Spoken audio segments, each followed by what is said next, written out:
Dear students, good morning and Jai Hind. My dear kids, today we are going to start a very new and very important chapter for your syllabus, that is biomolecules. Today biomolecules we are going to discuss. So make your attention. बच्चों को 11th को सबसे tough chapters जो लगते हैं उसमें से एक चैप्टर है ये बायोमॉलिक्यूल। टफ नहीं है ये, क्योंकि इसमें हम लोग बायोमॉलिक्यूल्स के बारे में पढ़ेंगे। कॉम्प्लिकेटेड है। हम लोग जानते हैं बायोमॉलिक्यूल्स जो है वह कार्बन, हाइड्रोजन और ऑक्सीजन से मिलकर बने हुए compound, carbohydrate, protein, fat, enzymes के बारे में, न्यूक्लिक एसिड के बारे में इसमें पढ़ेंगे बच्चों, उनके स्ट्रक्चर्स, प्रोटीन के डिफरेंट काइंड की primary, secondary, tertiary and quaternary structure के बारे में इस चैप्टर में पढ़ेंगे हम लोग। जितने भी अमीनो एसिड्स होते हैं, अमीनो एसिड्स जिनसे मिलके प्रोटीन बना हुआ है, you know the amino acids are the building block of protein.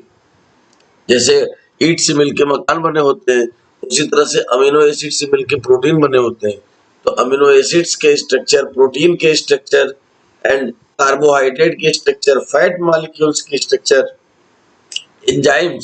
Enzymes की classifications on the basis of their function, enzyme की एक्शन, एंजाइम की functioning, all these things we have to discuss in this particular chapter, children. That name is biomolecule. It is very important chapter, and in annual exam, and in your exam, and in annual exam, biomolecule comprises at least 12 marks. 12 marks. Listen very carefully. In annual exam, biomolecule comprises 12 marks. In half yearly, biomolecule comprises 12 marks. So it is very important chapter. दोनों ही exam में, half yearly और annual, दोनों ही exam में इसका जो percentage होता है वह 12 मार्क्स का होता है बच्चों। बायोमॉलिक्यूल का 12 मार्क्स का क्वेश्चन हाफ ईयरली में भी और एनुअल में भी। तो आप समझ सकते हैं very important chapter we are now going to start, that is biomolecule. बच्चों बायोमॉलिक्यूल क्या होते हैं? बायोमॉलिक्यूल देखिए, जरा ध्यान दीजिए। बायो मीन्स लिविंग बीइंग, तो आप इससे समझ सकते हैं ऐसे मॉलिक्यूल्स जिनसे मिलके लिविंग बीइंग फॉर्मेशन हुआ, लिविंग बीइंग का फॉर्मेशन हुआ, like carbon, hydrogen, nitrogen and oxygen, इनसे मिलके बने हुए मॉलिक्यूल्स जो हैं वो बायोमॉलिक्यूल्स हैं, जिनसे जीवन बना। इसीलिए इनको ऑर्गेनिक मॉलिक्यूल भी कहा जाता है बच्चों, क्योंकि इनसे लाइफ बना। आप जानते हैं थ्योरीज ऑफ इवोल्यूशन में, lastly theory of biogenesis 10th class में जब आप थे बच्चों, तो आपने एक चैप्टर पढ़ा था हेरिडिटी एंड इवोल्यूशन, और वहां पर आपने देखा था मिलर और यूरे का एक्सपेरिमेंट। मिलर ने सिमुलेशन प्रैक्टिकल किया लेबोरेटरी में, प्रीवियस एटमॉस्फेयर बनाकर लेबोरेटरी में। तो सबसे पहले बायोमॉलिक्यूल्स बन के आए थे गोल्ड फ्लास्क में, amino acids, protein, nucleic acid बन के आया था, और जिससे पता चला था उन्होंने ओपेरिन और हाल्डेन, याद करिए 10th क्लास में क्वेश्चन भी पूछता था, theory of biogenesis, Oparin and Haldane. तो ओपेरिन और हाल्डेन ने दिया था theory of biogenesis, but it was experimentally proved by Miller and Urey, American scientist Miller and Urey. They proved that amino acid, nucleic acid, carbohydrates are biomolecules because through these molecules life was originated, क्योंकि इन्हीं molecules के through life originate हुई, इसीलिए इनको बच्चों biomolecules कहा जाता है। So let us discuss the definitions. Molecules containing carbon, hydrogen, nitrogen and oxygen, all the biomolecules are polymers। जानते हैं आप, जब कई मोनोमर्स आपस में मिलते हैं, पॉलीमराइजेशन होता है, तो उसको बोलते हैं polymers. All are organic compound, ध्यान दीजिएगा, ऑल आर ऑर्गेनिक कंपाउंड, सभी कार्बनिक पदार्थ होते हैं, कार्बनिक कंपाउंड होते हैं, कार्बन दिखाई दे रहा है। They make up living organism. I have already told you, since they make up living organisms, that's why they are said to be as biomolecules, क्योंकि ये लिविंग ऑर्गेनिज्म को बनाते हैं बच्चों, इसीलिए इनको बायोमॉलिक्यूल्स कहा जाता है। Best example you are seeing here, glucose C6H12O6, glucose that is carbohydrate. Glucose monosaccharide carbohydrate है बच्चों, ये पहला सिंपलेस्ट कार्बोहाइड्रेट है ग्लूकोज, ग्लूकोज को सिंपलेस्ट कार्बोहाइड्रेट कहा जाता है। हमें कार्बोहाइड्रेट भी डिटेल में पढ़ना है, प्रोटीन भी, फैट भी, एंजाइम्स भी और न्यूक्लिक एसिड भी। ये सभी biomolecules including amino acids we have to elaborate in detail in this particular chapter named as biomolecules. So be attentive and see here the definitions and criteria of biomolecules. Here you are seeing, my dear kids, that all of our biomolecules are classified into four groups. Biomolecules जिनसे life originate होती है, जो carbon, hydrogen, oxygen और nitrogen से मिलके बने हुए हैं, जो पॉलीमर्स होते हैं, जो ऑर्गेनिक कंपाउंड होते हैं, जो लाइफ को बनाते हैं, उनको चार ग्रुप में बांटा गया है। You are seeing here, my dear kids, you are seeing here that the biomolecules are classified into four groups, which are carbohydrate, lipids, protein and nucleic acid. ध्यान दीजिएगा, कार्बोहाइड्रेट्स, लिपिड्स, लिपिड बोले तो fat, fat को polymers जो होते हैं वो basically lipid कहलाते हैं, जो ज्यादा कॉम्प्लिकेटेड फैट होते हैं, that is lipid, carbohydrate, proteins and nucleic acid. All we have to discuss. Each of these classes have different structures and function. ये सभी ऑर्गेनिक मॉलिक्यूल्स हैं, सभी कार्बन, हाइड्रोजन, ऑक्सीजन या नाइट्रोजन से मिलकर बने हुए हैं, सभी पॉलीमर्स हैं, सभी ऑर्गेनिक मॉलिक्यूल्स हैं, लेकिन इन सभी के स्ट्रक्चर्स और इन सभी के फंक्शंस हमारे बॉडी में अलग अलग हैं बच्चों। ये सब मिलके बायोमॉलिक्यूल कहलाते हैं। यह न्यूट्रिएंट्स भी हैं, यही न्यूट्रिएंट्स हैं जो हमें न्यूट्रिशन प्रदान करते हैं। हम पोषण, हम खाए कुछ भी बच्चों, ध्यान दीजिएगा, हम कोई भी खाना खाते हैं, vegetarian, non vegetarian, milk products या अन्य ड्राई फ्रूट्स या फ्रूट्स या वेजिटेबल्स या ग्रेन्स, हम कुछ भी खा रहे होते हैं, अल्टीमेटली हमें यही चार चीज मिल रहे होते हैं बच्चों, which are carbohydrates, lipid, protein and nucleic acid. In 10th class, in digestion also, you have seen that these are the nutrients: carbohydrate, lipid, protein, and nucleic acid, including fat, or that is lipid. All are the nutrient material. Okay, so these are the biomolecules: carbohydrates, lipids, proteins, and nucleic acid. And each of the biomolecule have different structure and different function, children. So see here, biomolecules are basically divided on the basis of size, divided into two categories, which are micromolecules and macromolecules. So many times it has been asked in your exam. कई बार ये question exam में पूछ चुका है बच्चों, micro molecules और macro molecules, इनके examples भी, तो ध्यान से देखिएगा। Micro molecules, small sized, low molecular weight. You are seeing here a small size, low molecular weight between 18 and 800 Daltons found in the acid soluble pool. ध्यान दीजिएगा, micro molecules जो होते हैं वो स्मॉल साइज के होते हैं, इनका मॉलिक्यूलर वेट 18 टू 800 डाल्टन के बीच में होता है। ओके, और यह जो है एसिड सॉल्यूबल पूल वाले हैं। माइक्रो मॉलिक्यूल्स जो एसिड में सॉल्यूबल होते हैं, ध्यान दीजिएगा, minerals, gases, water, sugar, amino acid and nucleotides are the micromolecules. ये बायोमॉलिक्यूल है, लेकिन इनको माइक्रोमॉलिक्यूल्स की कैटेगरी में रखा गया है क्योंकि ये स्मॉल साइज्ड हैं, इनका मॉलिक्यूलर वेट 18 टू 800 डाल्टन के बीच में है, and they are acid soluble. Minerals, gases, water, sugar, amino acid and nucleotides, children. And here you are seeing the macromolecules. इधर आपने माइक्रोमॉलिक्यूल देखा, यहाँ पर आप मैक्रोमॉलिक्यूल देख रहे हैं। मैक्रोमॉलिक्यूल्स आर लार्ज साइज्ड, नाम से ही पता चल रहा है, micro means small and macro means large, तो मैक्रोमॉलिक्यूल्स आर लार्ज साइज्ड। इनका मॉलिक्यूलर वेट जाहिर सी बात है 800 डाल्टन से ज्यादा होगा, high molecular wait above 10,000 Dalton. ध्यान दीजिए, 10,000 डाल्टन से ज्यादा मॉलिक्यूलर वेट है इनका, and they are found in acid insoluble pool. ये एसिड इनसॉल्युबल पूल में शामिल है, जबकि माइक्रोमॉलिक्यूल को हम लोगों ने देखा था कि वह एसिड सॉल्युबल पूल में शामिल है। ध्यान दीजिएगा, इन चीजों को आप नोट करें। अभी क्लास के बाद भी, क्योंकि वीडियो अभी प्राइवेट नहीं होगा, आपके पास कुछ समय तक जरूर मौका है, तो चाहे आप इसको तो नोट पूरा कर सकते हैं और नोट आपको करना ही करना है, क्योंकि तभी आप इन चीजों को लर्न कर पाएंगे और एग्जाम में रिप्रेजेंट कर पाएंगे, डिमॉन्स्ट्रेट कर पाएंगे अपने आप को। तो माइक्रो मॉलिक्यूल्स जो कि स्मॉलर साइज है, लो मॉलिक्यूलर वेट है 18 टू 800 डाल्टन्स के बीच में, और एसिड सॉल्युबल पूल के हैं ये। इनमें minerals, gases, water, sugar, amino acid और न्यूक्लियोटाइड्स देख रहे हैं बच्चों आप। जबकि macro molecules are large sized molecules, high molecular weight above 10,000 Dalton molecular weight. They are having and they are found in acid insoluble pool. Example you are seeing children, the complex biomolecules, carbohydrates, lipids, proteins and nucleic acid.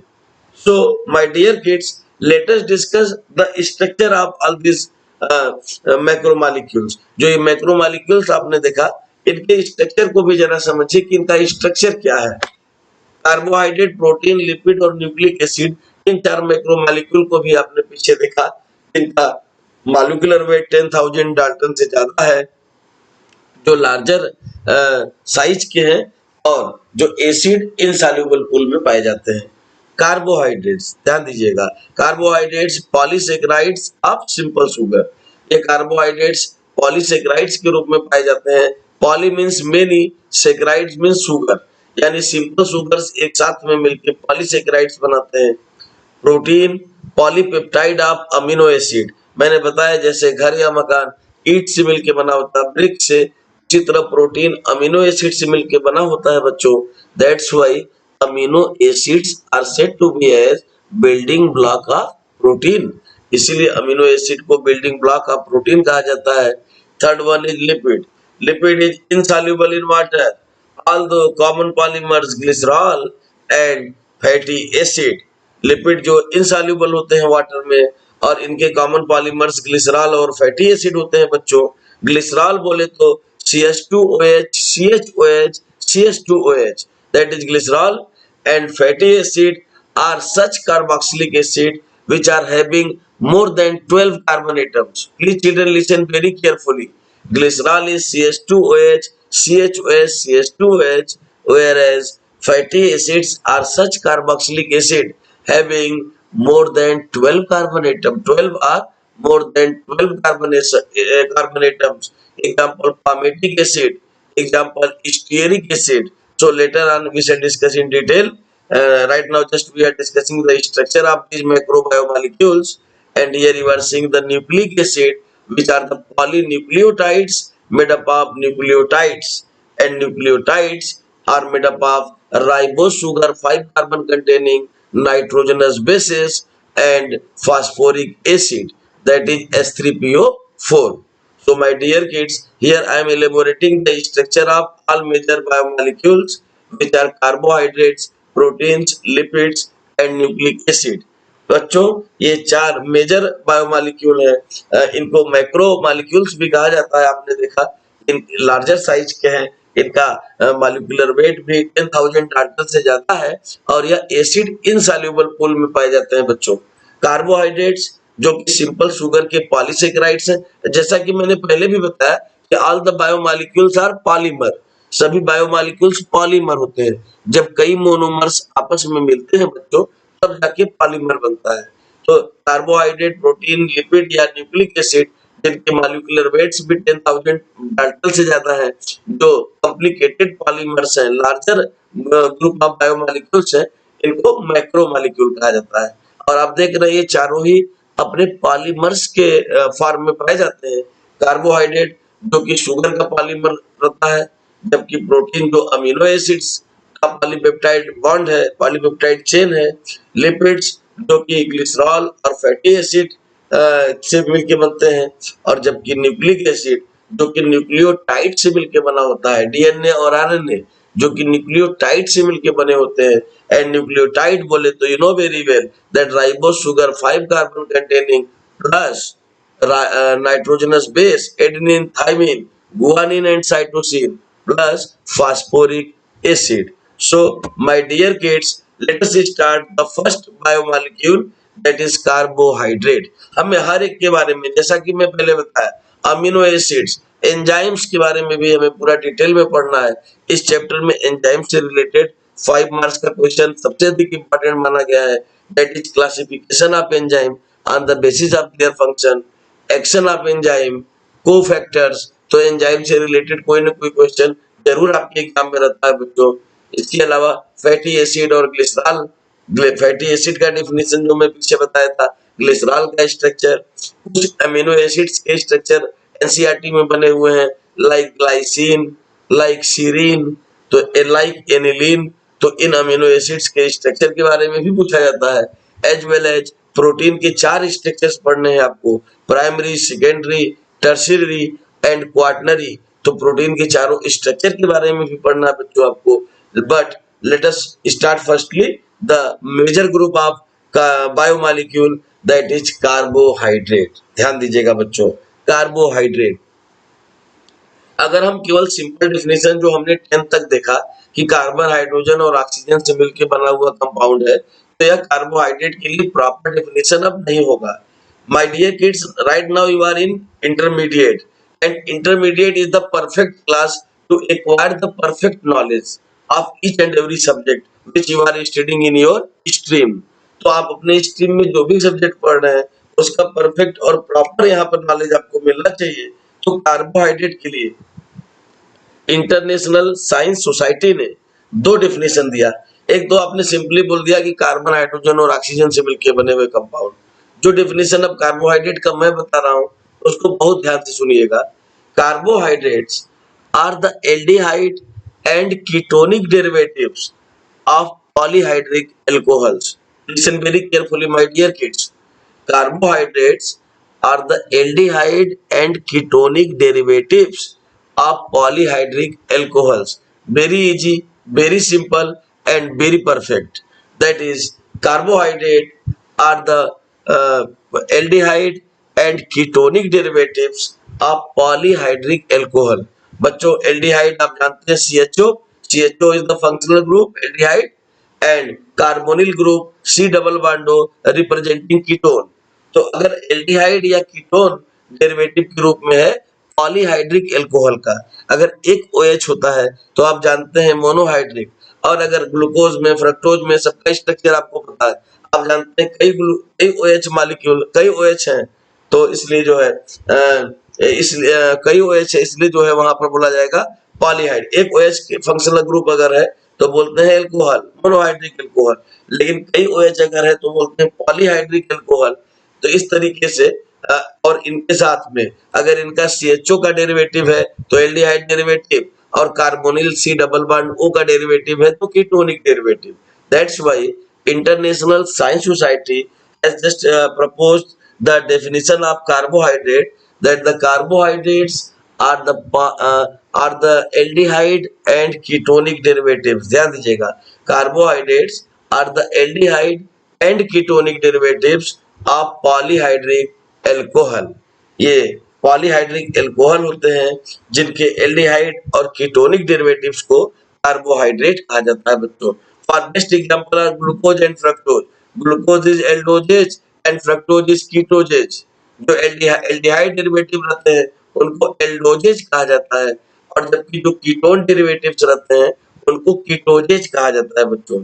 So you are seeing here that function as our main source of energy. ध्यान दीजिए, carbohydrate का function हमारे main source of energy के रूप में रहता है। Rice and potato are the abundant source of starch. You know very well, starch is the main polysaccharide carbohydrate which we take through the rice and potato. Rice and potato are the extreme sources of starch which we take, children. So function as our main source of energy, serve as structural purposes made of carbon, hydrogen and oxygen। देखिए, carbon, hydrogen और oxygen से मिलकर बना हुआ है 1:2:1 के ratio में। Like example glucose, आप देख सकते हैं ग्लूकोज का फॉर्मूला आप पहले से ही जानते हैं, C6H12O6। यहाँ पर देखिए क्या मॉलिक्यूलर रेशियो इनका, C6H12O6 दैट इज 1:2:1, 6:12:6, 1:2:1। तो made of carbon, hydrogen and oxygen in the ratio of 1:2:1, but this one is not the proper definition आप केवल यह नहीं बता सकते कि carbohydrates are the compound which are made up of carbon, hydrogen and oxygen in the ratio of 1:2:1. Beside this, you have to tell that carbohydrates are the aldehyde and ketonic derivatives of polyhydric alcohol. बच्चों, मुझे उम्मीद है आप पूरा समझ रहे होंगे। ध्यान से देखिएगा, यहाँ पे कार्बोहाइड्रेट ग्लूकोज के स्ट्रक्चर से भी बने हुए हैं।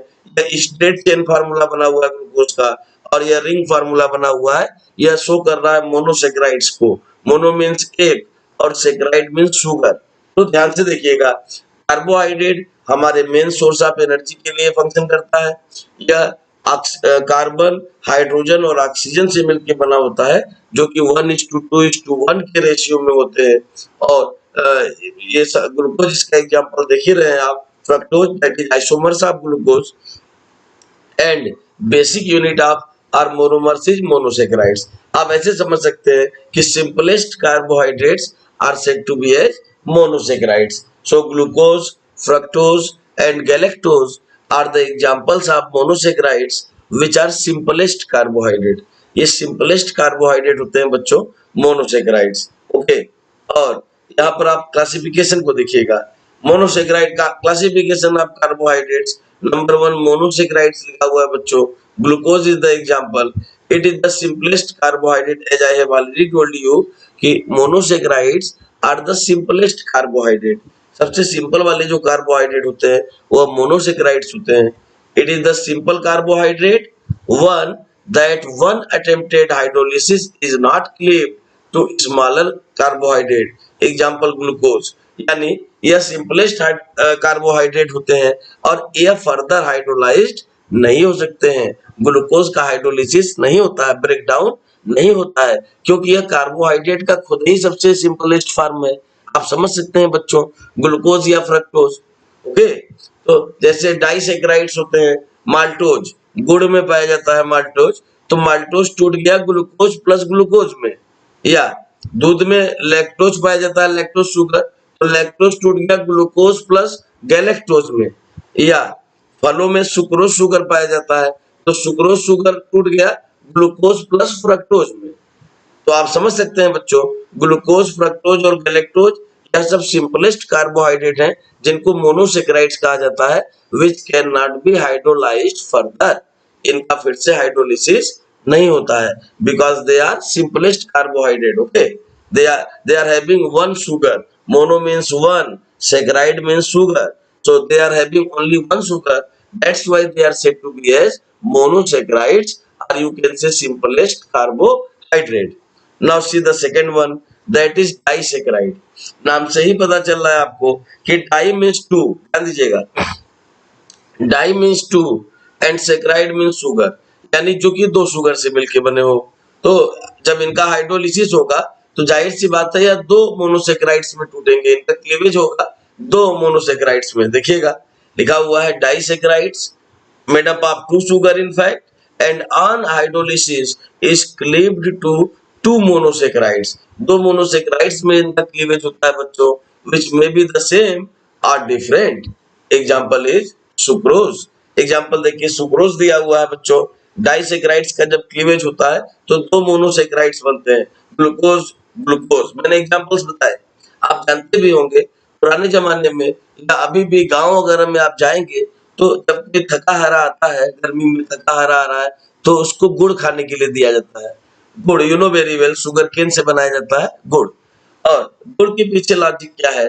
क्योंकि गुड़ गन्ने से बना है, शुगर केन से बना है, containing maltose, and maltose is the disaccharide containing two monosaccharides and both are glucose. Maltose splits into glucose plus glucose. So you can understand, children, that it provides quick energy because it provides quick glucose. Maltose splits into glucose plus glucose. We see the another disaccharide in fruits also. I have given here the example sucrose. You are seeing, children, sucrose are present in fruits. जब हम कोई fruit लेते हैं तब भी हमें उसमें sugar मिलता है, और वह शुगर हमें सुक्रोज के फॉर्म में मिलता है। And sucrose is also the example of disaccharide. Disaccharide बोले तो two sugars, it means on the hydrolysis sucrose splits into two monosaccharides which are glucose and fructose. ध्यान से देखिए, जहां पर गुड़ के अंदर जब माल्टोज पाया जाता है, माल्टोज भी डाइसेकेराइड में मैंने बताया, माल्टोज का स्प्लिटिंग होता है दो ग्लूकोज के मोनोसेकेराइड्स में, और जबकि सुक्रोज स्प्लिट होता है ग्लूकोज और फ्रक्टोज में, one monosaccharide in the form of glucose and one monosaccharide in the form of fructose. Now come to the third disaccharide, that is lactose sugar. Children, as you know very well, नाम से ही पता चल रहा है, lactose sugar is found inside milk. Lactose sugar milk में पाया जाता है. That is also an example of disaccharide, and it is made up of glucose and galactose. So upon hydrolysis, it yields glucose and galactose. So here you are seeing the examples of disaccharides, and now third one, oligosaccharides. ये देखिए, oligo मतलब होता है few बच्चों. Oligo is the Greek word. Oligo means few, कुछ, यानी 3 to 10. ध्यान दीजिएगा, 3 to 10 मोनोसेक्राइड्स जब आपस में मिले होंगे तो उनको ओलिगोसेक्राइड कहा जाएगा. The best example is raffinose, which upon hydrolysis it provides 3 to 10 monosaccharides, simple sugars. That's why they are said to be as oligosaccharides. और आप जानते हैं इससे भी ज्यादा सुगर जब आपस में जुड़े होंगे तब उन्हें कहेंगे polysaccharides, because poly means many, saccharides means sugar. So my dear kids, you are seeing here the classification of carbohydrates. Carbohydrates अगर सबसे सिंपल वाले हैं जिनका फिर से हाइड्रोलिसिस नहीं हो सकता है तब उनको मोनोसेक्राइड्स कहा जा रहा है बच्चों. जबकि अगर दो शुगर से मिलकर बने हुए कार्बोहाइड्रेट हैं which are said to be as disaccharides, we have seen that maltose is made up of two molecules of glucose, whereas sucrose sugar is found in fruits is made up of glucose and fructose, and the lactose sugar which is found inside the milk is consisting glucose and galactose, which are the monosaccharides. So in this way we have seen the disaccharides and oligosaccharides. In oligosaccharides, as I have told you that oligo means few. Oligo का मतलब होता है बच्चों कुछ. तो oligo में 3 से लेके 10 तक मोनोसेक्राइड्स आपस में जुड़े होंगे, and the best example is raffinose. Now see here the definition, broad definition of carbohydrate you are seeing here.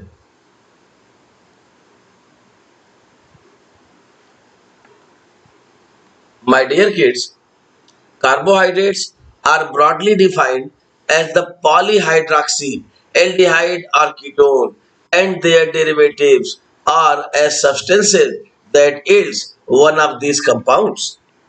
Children, I have given you the definition. I have told you the definition given by International Science Society that you are seeing here. Carbohydrates are broadly defined as the polyhydroxy aldehyde or ketonic derivatives. मैंने बताया आपको carbohydrates are the aldehyde and ketonic derivatives of polyhydric alcohol.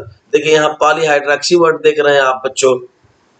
एक OH अगर functional group है तो हम मोनोहाइड्रोक्सी बोलते हैं, लेकिन अगर कई OH साइड चेन्स में है तो हम पॉलीहाइड्रोक्सी बोलते हैं, जहां पर फंक्शनल ग्रुप डेरिवेटिव्स के रूप में एल्डिहाइड या कीटोन होंगे. That's why ISC international science society has given this definition, that is carbohydrate are broadly defined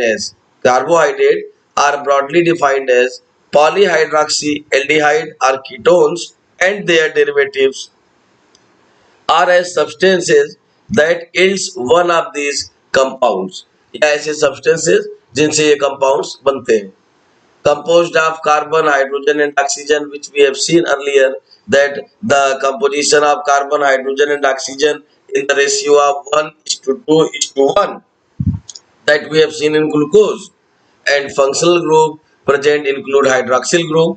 जानते हैं आप एक से ज्यादा हाइड्रोक्सिल ग्रुप होता है, इसीलिए इनको पॉलीहाइड्रोक्सी कहा जाता है.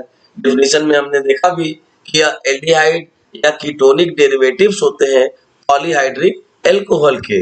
ओके चिल्ड्रन, तो ये इंडिकेट करता है जो लास्ट में OSC लगाते हैं, glucose, fructose, sucrose, maltose, galactose, तो OSC दैट इंडिकेट्स शुगर. यह भी जानते रहिए, since you are the student of biology is your main subject and will be your main subject throughout the life.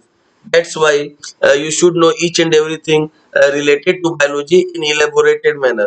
कभी भी आप कट करने की कोई भी चीज कोशिश मत किया करिए बच्चों, because you have to face the board exam. तो आपको चीजें पूरी पूरी पता होनी चाहिए, पूरी पूरी चीजें आपको मालूम होनी चाहिए। That's why we also try to give you the full knowledge. Okay my dear kids, आप देख रहे हैं यहाँ पे carbohydrates which are the aldehyde and ketonic derivatives of polyhydric alcohol. यह पॉलीहाइड्रिक एल्कोहल के, जहाँ पे OH हाइड्रोक्सी ग्रुप होता है, या पॉलीहाइड्रिक एल्कोहल के एल्डिहाइड और कीटोनिक डेरिवेटिव्स होते हैं, जिनको कार्बोहाइड्रेट कहा जाता है। Carbohydrates are the main source of energy, या मेन सोर्स ऑफ एनर्जी है बच्चों। कार्बन, हाइड्रोजन और ऑक्सीजन से मिलकर बने हुए हैं। Carbon and hydrogen and oxygen are present in the ratio of 1:2:1, and functional group includes hydroxyl group and OSC indicates sugar। आप ग्लूकोज, फ्रक्टोज, माल्टोज, लास्ट में OSC लगा रहे हैं, that indicates sugar। I think that you are understanding biomolecules in elaborated way, in clear cut way, so please help us, हमारा साथ दीजिए, attentive रहिए, ताकि आपको बायोमॉलिक्यूल पूरा यहाँ पर ऑनलाइन क्लास में ही समझ में आ जाए। क्योंकि यह टफ चैप्टर है, लोगों बच्चों को टफ लगता है बायोमॉलिक्यूल्स, क्योंकि इसमें बायोकेमिस्ट्री पढ़नी है आपको। तो आप पूरा कंसंट्रेशन बनाए रखेंगे तो मैं आपको प्रॉमिस करता हूँ आपको एक एक चीज समझ में आ जाएगी बायोमॉलिक्यूल से रिलेटेड। कुछ इसके इंपॉर्टेंस को देखते हैं बच्चों, कार्बोहाइड्रेट के इंपॉर्टेंस को। Carbohydrate that is the most abundant biomolecule on earth. ध्यान दीजिएगा, सबसे अधिक मात्रा में, प्रचुर मात्रा में पाए जाने वाला बायोमॉलिक्यूल अर्थ पे जो है वह कार्बोहाइड्रेट है। So many times it has been asked in AIIMS exam, in critical competitive exams, that which biomolecule is the most abundant biomolecule on the earth, and the answer you are saying carbohydrate, the most abundant biomolecules on the earth, produced by conversion of more than 100 billion metric tons of carbon dioxide and water in photosynthesis। जानते हैं आप, photosynthesis के दौरान green plants carbon dioxide और water को मिलाकर assimilate करते हैं C6H12O6, that is the simplest carbohydrate, a major dietary staple, and its oxidation is central in energy yielding pathway in living cell, since you know very well that during respiration oxidation of glucose molecule takes place and organisms get energy in the form of adenosine triphosphate, that is coin of energy। Carbohydrates, structural and protective elements in the cell wall of bacteria and plant in the form of cellulose, plant के और bacteria में cellulose के form में, and in the connective tissue of animals, और हमारे connective tissue के अंदर भी कार्बोहाइड्रेट प्रेजेंट है बच्चों।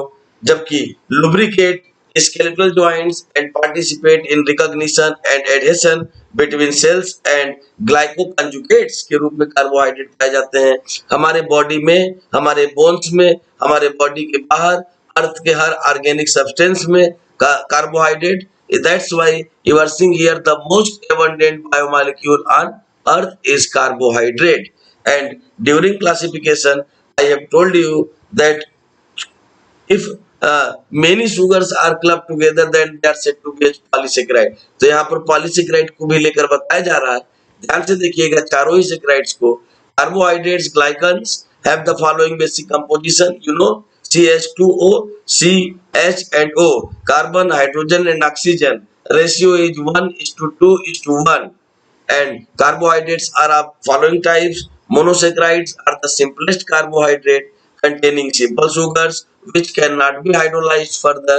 Example is glucose, fructose and galactose. Disaccharides are the sugar containing two monosaccharides covalently linked. Examples are sucrose, maltose and lactose. Oligosaccharides, आप देख रहे हैं, oligosaccharides containing few monosaccharides. Example is raffinose, and polysaccharides containing chains of monosaccharides are disaccharides unit। monosaccharides या disaccharides units के chain होते हैं, that is said to be as polysaccharides showing many sugar। Example is cellulose, starch। Okay, so my dear kids, in this way today we have just started the very important and big chapter of our syllabus, biomolecule। It is very important chapter, part of biochemistry also, related to your competitive exams also। So it is very big and important chapter. And today we have just discussed about carbohydrate. My dear kids, in the next class we shall discuss about protein molecules. Thank you very much.